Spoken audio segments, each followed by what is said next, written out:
Bakıda iki piyadanın keçiddən istifadə etməməsi, sürücülərdən birinin isə ara məsafəsi saxlamaması qəzaya səbəb olub. Bu barədə Nəqliyyatı İntellektual İdarəetmə Mərkəzindən məlumat verilib. Belə ki, Xətai rayonu 8 noyabr prospektində yolu qarşı tərəfə keçmək istəyən piyadanın iştirakı ilə qəza baş verib. Görüntülərdən də aydın olduğu kimi, təxminən 2 metrlikdə yerüstü piyada keçidinin olmasına baxmayaraq, həmin şəxs keçidin altından yol keçmək istəyir və nəticədə o, sürücülər üçün qəza şəraiti yaradır. Sürücülərdən birinin də düzgün ara məsafəsi saxlamaması qəzanın baş verməsinə səbəb olur.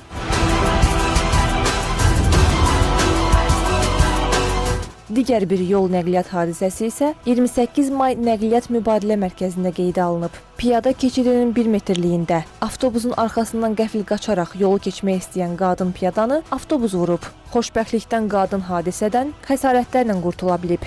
Ancaq bu qəzada piyada keçidlərindən istifadə etməməyin, nəqliyyat vasitələrinin ön və arxa hissəsindən qaçaraq yolu keçməyin nə qədər təhlükəli olduğunu göstərir. Təhlükənin aktuallığını nəzərə alaraq, Nəqliyyatı İntellektual İdarəetmə Mərkəzi bir daha piyada və sürücülərə müraciət edib. Bildirilib ki, piyadalar avtomobillərin ön və arxa tərəfindən qaçaraq yolu keçməməlidir. Onlar piyada keçidlərindən istifadə etməlidir. Sürücülər keçidlərə yaxınlaşdıqda sürəti azaltmalı, düzgün ara məsafəsi saxlamalı və piyadalara yol verməlidir. Onu da qeyd edək ki, özünü təhlükəyə atıb piyada keçidlərindən istifadə etməyən piyadalar məsuliyyətdən kənarda qalmır. Belə ki, bu ilin 8 ay ərzində piyadalar üçün ayrılmış yerlərdən istifadə etməyən 24519 piyada barəsində inzibati xəta haqqında protokol tərtib edilib.